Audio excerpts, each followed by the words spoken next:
कश्मीर की वादी में एक बार फिर से कश्मीरी पंडितों की टारगेट किलिंग करने का जो एक ऑपरेशन मिलिटेंट्स के द्वारा शुरू किया गया था, उसमें सबसे ताजा एक नाम जो आया राहुल भट्ट का है। उसके बाद से पूरे कश्मीर में जो कभी नहीं देखा गया था वो देखने को मिल रहा है। बड़े पैमाने पर कश्मीरी पंडित प्रोटेस्ट कर रहे हैं सड़कों पर। इस बारे में हमारे साथ खुद बात करने के लिए फिल्म इंडस्ट्री के बड़े एक डायरेक्टर, प्रोड्यूसर और जाने माने हस्ती अशोक पंडित हैं, जो खुद भी एक कश्मीरी पंडित हैं। उनसे बात करते हैं। सर, आज तक जो कभी इतिहास में नहीं हुआ था वो देखने को मिल रहा है। कश्मीरी पंडित सड़कों पर उतर के प्रोटेस्ट कर रहे हैं। ये इस पूरी घटना को आप कैसे देखते हैं सर? ये यहाँ तक मामला कैसे पहुंच गया? देखिए, राहुल भट्ट की हत्या ने प्रूव कर दिया है, दर्शा दिया कि कश्मीरी पंडितों की हालत वही है जो 32 साल पहले थी।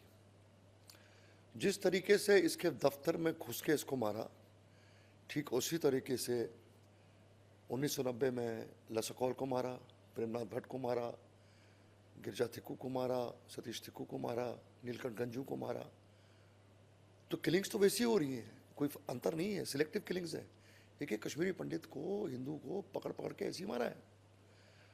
तो अगर 32 साल के बाद, इतना शोर शराबा होने के बाद, इतना हमारे दुखों को बेचने के बाद, हमारे कश्मीरी पंडितों की दास्तान को सुनाने के बाद कि देखिए किस तरीके से इनके साथ निर्मम हत्या होती जा रही है, तो हमारे दुख को आपने पूरी दुनिया में बेचा और फिर आज 32 साल के बाद राहुल भट्ट की हत्या होती है। तो मैं ये मान के चलता हूँ एज अ कश्मीरी पंडित कि ये पूरा सिलसिला जो है ट्रेडमिल पे ही है, आगे नहीं बढ़ रहा है। चीज़ें जो है एक इमेज क्रिएट की जा रही है कि भैया चीज़ें, हालात सब ठीक है, आप आइए, वहाँ पर ये डेवलपमेंट है, वो डेवलपमेंट है। मैं बहुत ही डंके की चोट पे बोल के जाना चाहता हूँ कि जिस दिन तक, जब तक कश्मीरी हिंदू कश्मीर में सिक्योर नहीं फील करेगा, कश्मीर के नाम पे जो भी डेवलपमेंट है वो ढकोसला है, वो गलत है और उसका कोई मतलब नहीं है। आप स्मार्ट सिटी बनाइए, आप इकोनॉमिकली चीज़ों को आगे लेके जाइए। जब तक हम वहाँ पर डिग्निटी के साथ वापस नहीं जाएंगे, जब तक हमारी हत्याएं नहीं बंद होगी, जब तक हम सिक्योर नहीं फील करेंगे, जब तक हमारी डिग्निटी और ऑनर के साथ रिटर्न नहीं होगा, कश्मीर की ग्रोथ और कश्मीर की जो वहाँ का जो कल्चर है, जब तक आप नहीं बचाओगे तब तक कश्मीर सुधर नहीं सकता। मैं दुखी इसलिए हूँ कि मैं पीडीपी से कुछ एक्सपेक्ट नहीं करता, मैं नेशनल कॉन्फ्रेंस से कोई एक्सपेक्ट नहीं करता, मैं हुर्रियत कॉन्फ्रेंस से नहीं एक्सपेक्ट करता, मैं कांग्रेस से नहीं एक्सपेक्ट करता। कल जो हादसा हुआ है कश्मीर में, हम अपने आप को अनाथ महसूस कर रहे हैं और मैं सारे कश्मीरी पंडितों की तरफ से बोल रहा हूँ कि ज़िंदगी में मैंने कभी नहीं सोचा था कि हम पर टीयर गैस शेल्स दागे जाएंगे, हम पर वाटर कैनन्स दागे जाएंगे। खाली गोली बाकी थी, फायरिंग बाकी थी। इनका बस चलता तो गोलियां भी चला देते। हमने क्या किया? हमने किसी पे हाथ नहीं उठाया, हमने कोई मस्जिद नहीं तोड़ी, हमने कोई स्कूल नहीं जलाया, हमने पत्थर नहीं फेंके सिक्योरिटी फोर्सेस पे। राहुल भट्ट की निर्मम हत्या को प्रोटेस्ट करने के लिए कश्मीरी हिंदू, कश्मीरी पंडित सड़कों पे आए और आपने टीयर गैस दाग दिए। किसने ऑर्डर किया ये? मैं ये मांग करता हूँ नरेंद्र मोदी जी से, अमित शाह जी से, लेफ्टिनेंट गवर्नर से कि जिन जिन लोगों ने ऑर्डर किया ये टीयर गैस शेल्स फायर करने का या वाटर कैनन्स फायर करने का, उनको इमीडिएटली सस्पेंड किया जाए। हमारी इमोशंस के साथ आप खेल नहीं सकते हैं। आप मजबूर कर रहे हैं कश्मीरी पंडितों को हथियार उठाने में, आप मजबूर कर रहे हैं हमको ये बताने में कि नॉन वायलेंस जो है वो करेक्ट तरीका नहीं है। आप हमको ये मजबूर कर रहे हैं सोचने के लिए कि गोलियां बरसाने वाला ही हीरो है, उसके साथ ही आप बैठेंगे।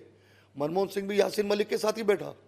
ये सरकार भी कुछ साल पहले उन्हीं लोगों के साथ बैठी कश्मीर की प्रॉब्लम सॉल्व करने के लिए, जिन्होंने कश्मीर का ही हशर करके रखा है, चाहे वो फारूक अब्दुल्ला हो, चाहे वो उमर अब्दुल्ला हो, चाहे वो महबूबा मुफ्ती हो, चाहे वो हुर्रियत कॉन्फ्रेंस के लोग हो। आपने तो उन्हीं को लाया बिठाने के लिए, आपने किसी कश्मीरी पंडित को नहीं लाया बिठा के पूछने के लिए कश्मीर की हालत। आप तो आपको कॉन्फिडेंस ही नहीं दे रहे हैं कि हम उस इलाके का हिस्सा हैं, कश्मीर हमारा है।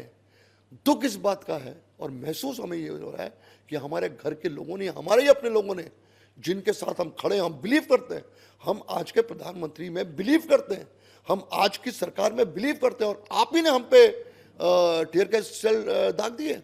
अब हालत ये है, अब कश्मीर से वीडियोज आ रहे हैं मेरे पास, इन्होंने कॉलोनीज में हमको लॉक करके रख दिया है, जेल बना दिया हमारे कॉलोनीज को, हमको बाहर नहीं निकलने दे रहे हैं, स्कूल के बच्चों को स्कूल नहीं जाने दे रहे हैं। आपने हमको टेररिस्टों की तरह ट्रीट करना शुरू कर दिया। जिन लोगों को जेल में होना चाहिए और जो उनके खिलाफ लड़ रहे हैं, जिन्होंने 32 साल से टेररिज्म को लड़ा है, फेस किया है, जेनोसाइड फेस किया है, उनको आपने लॉक करके रख दिया। ये कहां की सर, ये क्या विडंबना है, ये क्या सोच है, और कौन दिल्ली में खबरें दे रहा है कि हालात जो है वो ठीक है। मैं चुनौती देता हूं local BJP leaders Jammu Kashmir के, खास करके कश्मीर के, और जितने भी वहां पे जो नेता हैं वो गलत मैसेजेस नीचे भेज रहे हैं। और मैं खंडन करता हूं लेफ्टिनेंट गवर्नर मनोज सिन्हा जी का ये ऑर्डर कि आप कैनन चलाइए, उनको पूछे बगैर तो हो नहीं सकता। आपने हमें अनाथ कर दिया है, आप पर भरोसा था हमको, आप पर भरोसा था हमको, और आपने मतलब आपने हमारी इज्जत ही नहीं रखी, आपने हमारी इमोशंस का वैल्यू नहीं रखा। और कल जो मीटिंग हुई है एलजी के साथ और शेखपुरा में कश्मीरी पंडितों के साथ, वो फेल हो चुका है, क्योंकि कश्मीरी पंडितों ने ये डिमांड किया। कल गवर्नर साहब के साथ, गवर्नर साहब गए थे कल शेखपुरा में, कि 5,000 के 5,000 कश्मीरी पंडित जो आपने यहाँ पर प्राइम मिनिस्टर पैकेज में जिनको जॉब दी है यहाँ पर हैं, उनका इमीडिएट ट्रांसफर होना चाहिए जम्मू। ये पहली डिमांड आपको करनी ही पड़ेगी, नहीं तो राहुल भट्ट जैसे बहुत सारे कश्मीरी पंडित मारे जाएंगे और आप उसको रोक नहीं सकोगे। कितने लोगों को आप सिक्योरिटी दोगे? और आप अगर 5,000 लोगों को लेके गए वहां पर जॉब प्राइम मिनिस्टर पैकेज में, तो मैं जानना चाहता हूं कि स्ट्रेटेजी क्या है इनको प्रोटेक्ट करने की, आपने क्या प्लान किया है इनको प्रोटेक्ट करने का, आपने क्या रास्ता अपनाया है कि इनमें से कोई मारा ना जाए। 5,000 लोगों को सिक्योरिटी नहीं दे सकते, लेकिन आपने अगर एक प्लान किया है इनको वहां पर सेटल करने का, या जो भी कुछ है, प्लान क्या है बताइए ना लोगों को, ब्लूप्रिंट दीजिए ना। लाके आपने बकरों की तरह हलाल होने के लिए या कटने के लिए आपने इनको जेल में बंद कर दिया कि मारे जाएंगे, ताकि हम लोगों को बोले, दुनिया को बोले, देखिए एक हिंदू मारा गया। आपको छाती पीटने के लिए कश्मीरी पंडित चाहिए? आपको दुनिया में बताने के लिए हमको म्यूजियम में रखा गया है कि हाँ यार वहां पर वो मारा गया, देखिए आपने कश्मीरी पंडितों के साथ भी यही किया था। मुझे तर्क की तरह इस्तेमाल मत करो, मेरे आंसू को मत बेचो, मेरे इमोशंस को मत बेचो अपनी कुर्सी पे बैठने के लिए। क्योंकि जिस दिन कश्मीरी पंडित खड़ा होगा, वो दिमागदार है, पढ़ा लिखा है, आपके लिए बहुत मुश्किल हो जाएगा उसको संभालना। हम दिमाग के साथ लड़ेंगे, हम कलम के साथ लड़ते रहें, हम अपने म्यूजिक के साथ लड़ते रहें, हम पढ़े लिखों की तरह लड़ते रहें। हमने आज तक मैं नहीं चाहता हूं कि वायलेंस हो, मैं नहीं चाहता हूं, हम लोग पूरे नॉन वायलेंट लोग हैं, हम गांधी के बिलीवर्स हैं। लेकिन आप हमें दीवार के साथ ठोक रहे हो, आप हमें फॉर ग्रांटेड ले रहे हो आप। मैं माफी मांगना चाहता, मैं हमारे लेफ्टिनेंट गवर्नर से ही should apologise for attacking the Kashmiri Pandits yesterday on the streets. उनको माफी मांगनी चाहिए कश्मीरी पंडितों से, क्योंकि हम सही माने में हिंदुस्तानी कल्चर में, अस्मिता में बिलीव करते हैं। और मैं डंके की चोट पे बोलना चाहता हूं कि अगर कश्मीर आज हिंदुस्तान का भाग है तो 4.5-5 लाख कश्मीरी पंडितों के वजह से, नहीं तो अभी तक कश्मीर जा चुका था आपके हाथ से। हमने मंदिर की घंटियां बजाई वहां पर, हमने गोलियां खाई हैं, हमारी औरतों का बलात्कार हुआ है, हमारी लोगों की जानें गई हैं, किसी नेता की नहीं गई है। तो आप हमारी कदर ही नहीं करोगे। इसीलिए मैं आपके चैनल के द्वारा आज प्रधानमंत्री जी से ये रिक्वेस्ट करता हूं कि कृपया करके, आप हमारे माई बाप हो, आप पर हमें भरोसा है, पूरी की पूरी कौम को भरोसा है कि एक सेंटर से एक डेलीगेशन जाना चाहिए, जहां जहां ये कश्मीरी पंडित बसे हुए हैं कश्मीर में, जो प्राइम मिनिस्टर पैकेज में गए, एक रिपोर्ट बननी चाहिए, उनकी क्या प्रॉब्लम्स हैं, उनकी देखभाल कैसे होनी चाहिए। दिल्ली से हाई लेवल डेलीगेशन, उसमें कश्मीरी पंडितों को इन्वॉल्व करना चाहिए उस डेलीगेशन में। एक सही तरीके से तो उनका ये रखो ना। आपने अगर लोगों को ले गए आप, तो आपने प्लानिंग किया, प्लान करिए। तो ये इंक्वायरी बैठनी चाहिए कल के अटैक पे हमारे, और 5,000 के 5,000 कश्मीरी पंडितों को जम्मू ट्रांसफर करना चाहिए जब तक वहां पर हालात ठीक हो। और अगर वो वहां पर हैं अभी, तो आपकी कमेटी जिसमें रिटायर्ड जज हो, आप प्लान करिए कि इनकी देखभाल किस तरीके से होनी चाहिए और ये सुरक्षित कैसे रहे, ये प्रोटेक्टेड कैसे रहे। धारा 370 जब हटाया गया था तो ये कहा गया था कि एक नया दौर शुरू हुआ है कश्मीर का। कश्मीर को पूरे भारत के साथ अखंड भारत का जो सपना देखा गया था उसका एक शुरुआत हो गया है।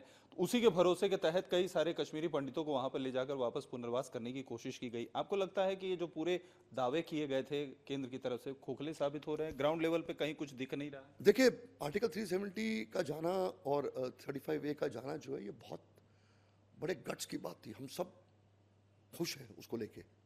बहुत बड़ा डिसीजन है, क्योंकि हिंदुस्तान के लिए बहुत बड़ी बात है कि एक एरिया जो कांग्रेसियों की वजह से, जो उन पॉलिटिकल पार्टी की वजह से हमसे कटा हुआ था, वो हिंदुस्तान के साथ लीगली भी जुड़ गया। जो भी डॉक्यूमेंटेशन थी, पेपर वर्क थे, वो हिस्सा अलग है।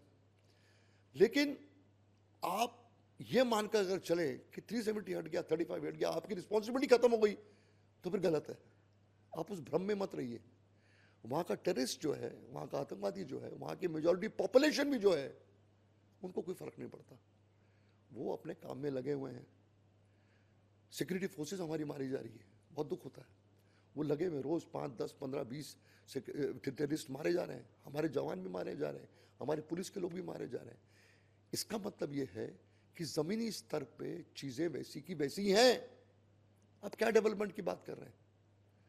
अगर राहुल भट्ट के दफ्तर में जो हाई सिक्योर्ड जोन है, डीसी का ऑफिस है, जो भी रेवेन्यू डिपार्टमेंट का ऑफिस है, कैसे इनको पता चला कि राहुल भट्ट अंदर है? इसका मतलब अंदर के उसके दफ्तर के लोग हैं, वो इन्फॉर्मर्स हैं। उन्होंने इन्फॉर्म किया है, क्योंकि वो सीधा अंदर घुसे और सीधा उसको मारा। इन्होंने देखा भी नहीं इधर उधर कौन है राहुल भट्ट। आदमी जब अंदर घुसता है किसी के ऑफिस में, तो आप इतने वेल इन्फॉर्म्ड हो उसके बारे में, उसके बारे में आप इतने क्लियर हो कि ये कौन है बंदा। आप सीधा उसके कमरे में घुसते हो, उसकी जगह पे मारते हो, सीधा उसी को गोली मारते हो 5। बाकी लोगों को क्यों नहीं गोली मारी आपने? तो इसलिए मैं जो मारा गया, राहुल भट्ट जो मारा गया, वो इसलिए मारा गया क्योंकि वो कश्मीरी हिंदू है। इस बात को मान के चलिए। हम जब भी मारे गए, हम इसलिए मारे गए कि हम हिंदू हैं। और मुझे कोई शर्म नहीं है बात बोलने में, क्योंकि हमने तो किसी का नुकसान नहीं किया, हमने तो किसी को मारा नहीं, हमने तो किसी का बलात्कार नहीं किया, हमने देश के खिलाफ बात नहीं की, हमने टेररिस्टों के खिलाफ जंग छिड़ी है। तो लेकिन हमको इसलिए मारा ना कि भैया हम तो शांति पसंद लोग हैं, और हम उनके लिए खतरा भी नहीं है। हम कश्मीर में किसी भी पॉलिटिकल पार्टी के लिए, या क्योंकि हम नंबर्स बहुत कम है, या किसी टेररिस्ट ऑर्गेनाइजेशन के लिए हम खतरा भी नहीं है। हम तो निहत्थे लोग हैं। तो हमें क्यों मारा जा रहा है? हमें इसलिए मारा जा रहा है कि हम हिंदुस्तान का सिंबल है कश्मीर में। हम हिंदुस्तान को रिप्रेजेंट करते हैं कश्मीर में। उनको हिंदुस्तान का प्रेजेंस खत्म करना है। तो 370 हटने के बाद, 35 हटने के बाद, अगर आप इस गलतफहमी में हैं कि आपकी कश्मीर की प्रॉब्लम सॉल्व हो गई है, तो ये गलत है। उस भ्रम से बाहर निकलिए। आपने जैसा कहा कि जो है जो बहुसंख्यक मुस्लिम हैं वहाँ पर, या जो जितनी भी पार्टियां हैं, चाहे पीडीपी की बात कर ले, चाहे नेशनल कॉन्फ्रेंस की बात कर ले, उन्हें कुछ पड़ी नहीं है। तो आपने ये भी साथ में एक गंभीर आरोप लगाया है कि आप कश्मीरी पंडितों का एक मुद्दा लेकर कहीं ना कहीं यूएन से लेकर बाकी जो दुनिया भर के हैं, अगर आप लोगों का जेनोसाइड होता है या आप लोगों के ऊपर टारगेट होता है, तो पाकिस्तान या दूसरे जो है उनको टेररिस्ट को दिखाने के लिए, दुनिया को बताने के लिए आपको यूज किया जा रहा है। एक बहुत गंभीर आरोप है। तो ये चीज में भी कहीं केंद्र सरकार इस चीज को भी प्लान आउट करने में फेल हुई है, या इसमें क्योंकि ये जो आपने प्रधानमंत्री का बताया, प्रधानमंत्री मनमोहन सिंह के समय का वो पैकेज है कि कश्मीरी पंडितों को जो है ले जाके कश्मीर में बसाया जाएगा और वहीं पर जॉब करने के लिए उनसे कहा जाएगा लाइफ टाइम के लिए, तो कहीं ना कहीं प्लानिंग में एक बहुत बड़ी मिस्टेक हुई है, आपका कहना है? अरे अतुल जी, आप कश्मीर की बात छोड़िए, आप जम्मू चले जाइए जगती कैंप में, जहाँ पर कम से कम 50,000 60,000 कश्मीरी पंडित बसते हैं। उस जगती कैंप का आप हाल देख लीजिए, देख लीजिए जाके। कब मकान गिरेंगे पता नहीं है। वहाँ बेसिक एम्यूनिटीज़ का ठिकाना नहीं है, डॉक्टर्स नहीं है, मेडिकल नहीं है, स्कूल नहीं है, कुछ नहीं है। मैं जम्मू की बात कर रहा हूँ सर। तो आपने हमको सीरियसली लिया ही नहीं है। सीरियसली अगर लेते हैं तो हमारा ये हाल नहीं होता। कश्मीर में भी अगर ये हाल है, आप इसलिए ये हाल है क्योंकि आपने हमको सीरियसली लिया नहीं है। क्यों नहीं रेगुलर बेसिस पे हमारे बारे में, या हमसे पूछा जाता है कि सिचुएशन क्या है, क्या नहीं है, क्या चाहिए आपको, कैसे हम आपको प्रोटेक्ट करें। खाली प्रोटेक्शन नहीं है, फैसिलिटीज की बात है। इनकी फैमिलीज जो हैं वो जम्मू में है, जो 5,000 कुछ जो कश्मीर में है। जिस दिन जब उसका पति बाहर निकलता है काम के लिए, तो हर औरत को, उसकी बीवी को या उसकी माँ को या उसके बाप को ऐसा लगता है कि जंग के मैदान में जा रहा है, इसकी लाश आ सकती है वापस। तो अगर आप इस डर से आप हैं, तो आपका क्या सक्सेस है? क्या हालातों को ठीक करने की आप बात कर रहे हैं? क्या आप बड़ी बड़ी बातें कर रहे हैं? जब तक राहुल भट्ट जैसे लोग मारे नहीं जाएं तब तक कश्मीर के हालात को आप ठीक नहीं कह सकते, और ये बढ़ेगा। आप फोर्स के साथ साथ जो देश प्रेमी लोग हैं, क्योंकि आज हमारे पास कोई ऑल्टरनेटिव नहीं रह गया है।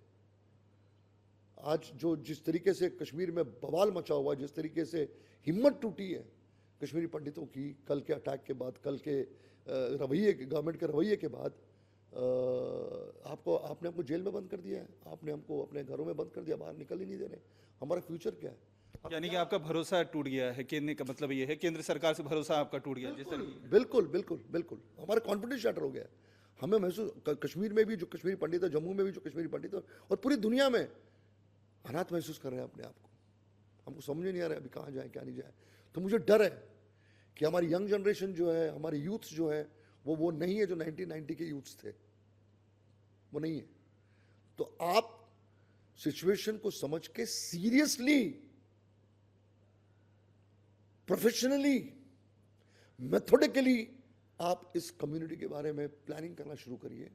इनके बारे में सोचिए, सिर्फ कागजों में नहीं, सिर्फ पार्लियामेंट में चिल्ला के नहीं, ग्राउंड लेवल पे हमको इन्वॉल्व करके, कश्मीरी पंडित्स को इन्वॉल्व करके आप हमारा चार्ट बनाइए कि किस तरीके से आप हमारी कम्युनिटी का देखभाल करेंगे और किस तरह से आप हमको प्रोटेक्ट करेंगे।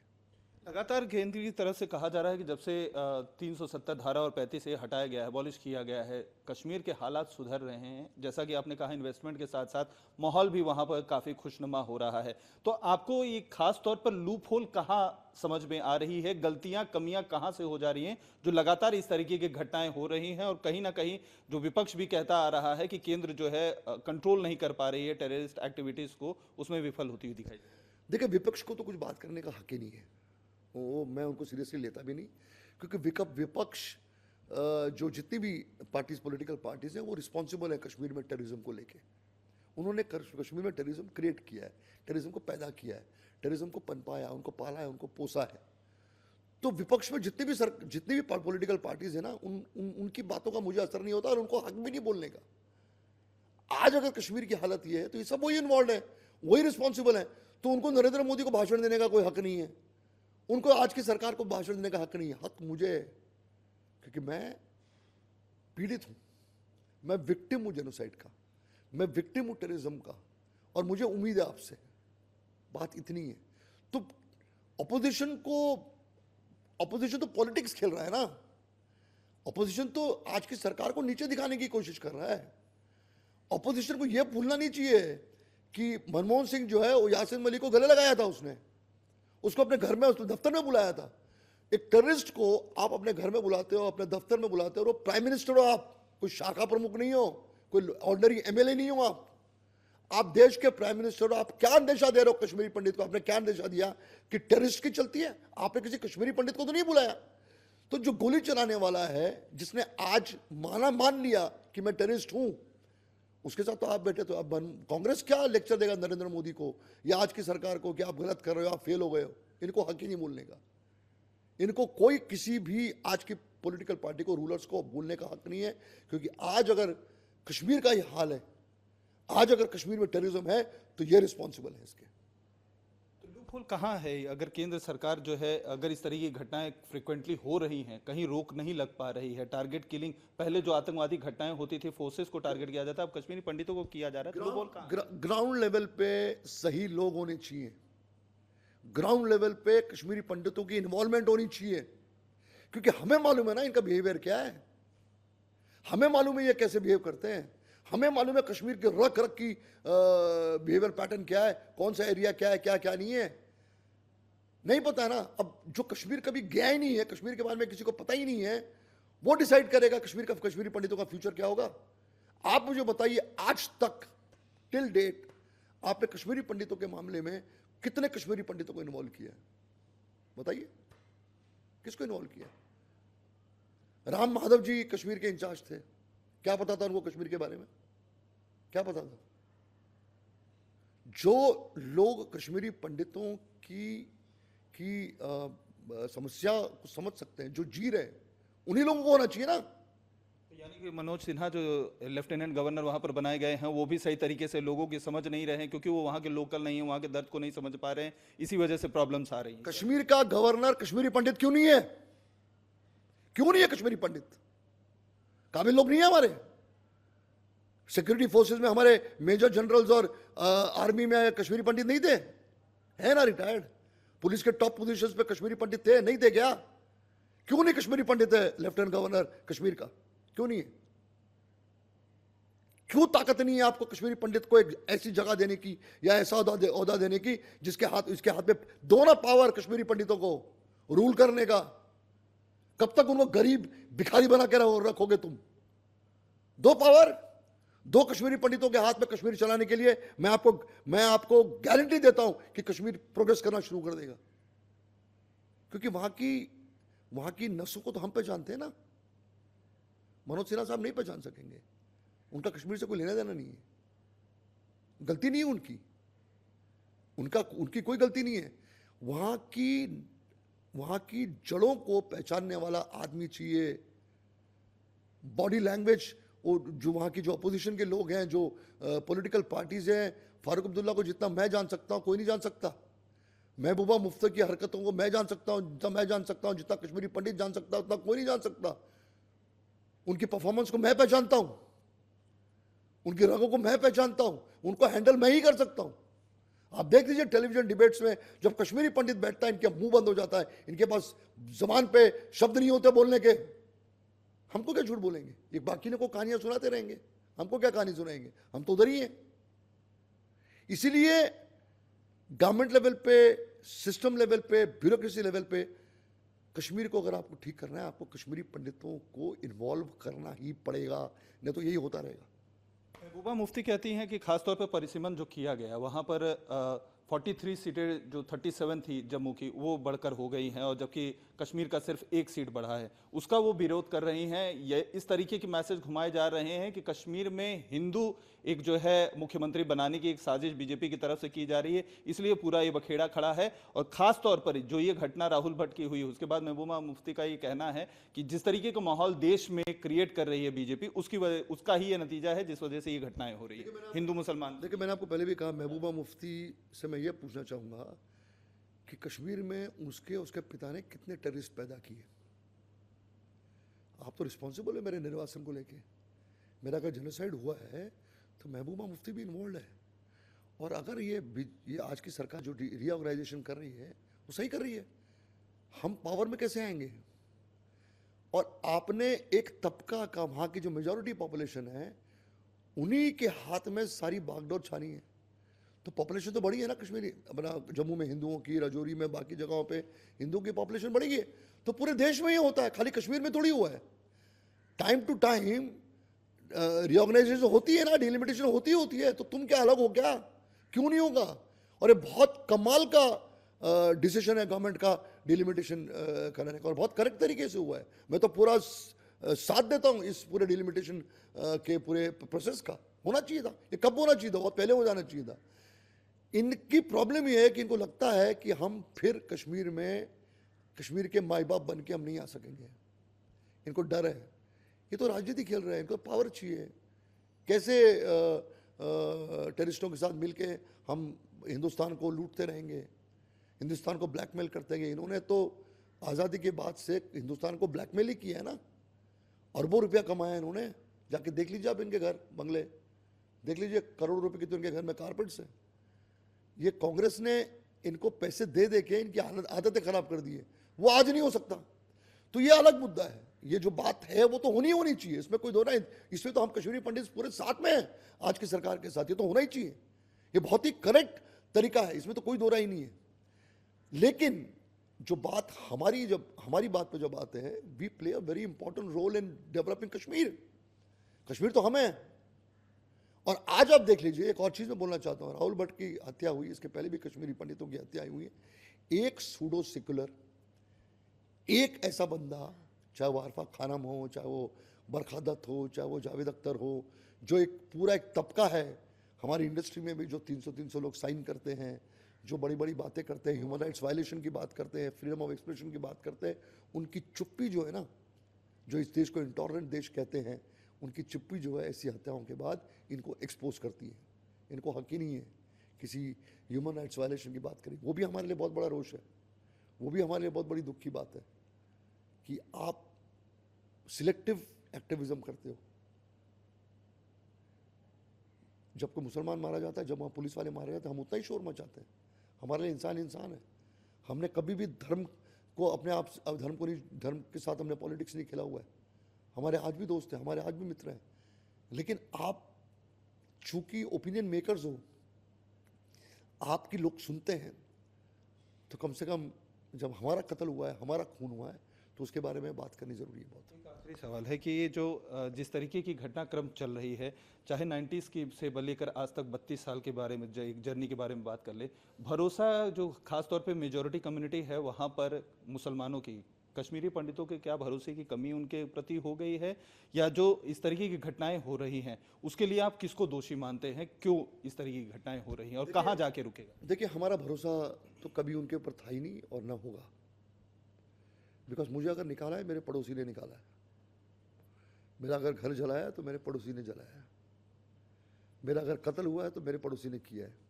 मेरा अगर बलात्कार हुआ तो मेरे पड़ोसी ने किया है। तो मेरा भरोसा तो नहीं हो सकता, नहीं आ सकता इनके ऊपर। इसमें तो कोई दो राय नहीं है। मैं बहुत सत्य बात बोल रहा हूँ। मुझे कोई बैलेंसिंग एक्ट करना ही नहीं है। और आपने हमें उन्हीं के बीच में जाके छोड़ दिया है। ये 5000 एम्प्लॉयज़ वही काम करते हैं, उन्हीं के बीच काम करते हैं जिन्होंने हमें वहाँ से निकाला, जिन्होंने वहाँ पर मस्जिदों से चीखा चिल्लाया कि ये कश्मीरी पंडितों, कश्मीर को खाली करो, अपनी बीवी और बेटियों को छोड़ के जाओ। उन्हीं के साथ काम कर रहे हैं। राहुल पंडित उन्हीं के बीच में काम, राहुल भट्ट उन्हीं के बीच में काम कर रहा था। अजय पंडिता भी उन्हीं के बीच में काम कर रहा था। तो अभी भी चल ही रहा है ना, तो कैसे भरोसा होगा? भरोसा तो हो ही नहीं सकता। अगर मैं कितना भी अपने आप को बोलूं कि नहीं ये भी हमारे भाई हैं, वो नहीं हो सकता, नहीं हो सकता। इसीलिए बहुत ज़रूरी है सिस्टम में कश्मीरी पंडितों का इन्वॉल्वमेंट। सही राय आपको मिलनी बहुत ज़रूरी है। ये कश्मीरियत के नाम पे जो ढकोसला चल रहा है, जो कश्मीरियत कश्मीर में कभी थी नहीं, ये एक फसाड क्रिएट किया गया कांग्रेस ने और उसी को चला रहे हैं। कोई कश्मीरियत नहीं है कश्मीर में। ये गलत फहमी है लोगों की। ये एक वर्ड कॉइन कर दिया, एक शब्द का इजहार कर दिया, एक कॉइन कर दिया इन्होंने कि यार सब कुछ ठीक ठाक ले, कश्मीरियत है कश्मीर में ऐसा होता है, वैसा होता है, भाई है, बहन है, सब कुछ है। सब फ्रॉड है, गलत है सब। हकीकत यह है कि 5.5 लाख कश्मीरी पंडितों का वहां से निर्वासन हुआ, उनका जेनोसाइड हुआ, यह हकीकत है। तो अगर कश्मीरियत होती तो यह नहीं होता ना, राहुल भट्ट मारा नहीं जाता ना, बाकी लोग मारे नहीं जाते ना, हमें फांसी नहीं मिली होती ना। तो काहे की कश्मीरियत है? किसको झूठ बोल रहे हैं आप? अपने आप से झूठ बोल रहे हैं। किसको झूठ बोल रहे हैं?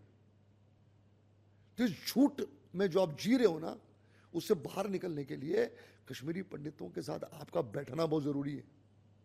उनके साथ बातें करनी बहुत जरूरी है, उनको समझना बहुत जरूरी है। नहीं तो फिर मैं आपको लिख के देता हूं, हालात बद से बदतर होते जाएंगे और आप इसका कुछ नहीं कर सकते, क्योंकि आपको जो सपोर्ट है कश्मीर में वो भी आपके अगेंस्ट हो जाएंगे। करने के लिए बहुत बहुत शुक्रिया। तो ये थे अशोक पंडित, जिनका साफ तौर पर कहना है कि ये घटनाएं तभी रुकेंगी जब कश्मीरी पंडितों को सीधे सीधे सिस्टम के साथ गवर्नेंस में भी इन्वॉल्वमेंट किया जाएगा। और साथ ही इस तरीके की इनकी ये बातें भी हैं कि जिस तरीके की घटनाएं लगातार हो रही हैं, आने वाला जो कश्मीरी पंडित का जनरेशन है, यूथ खास तौर पर, वो कहीं हथियार उठाने के लिए मजबूर ना हो जाए। इसलिए केंद्र को इस बारे में बहुत गंभीरता से सोचना चाहिए। कैमरामैन रंजीत गुप्ता के साथ अतुल सिंह, इंडिया टीवी, मुंबई।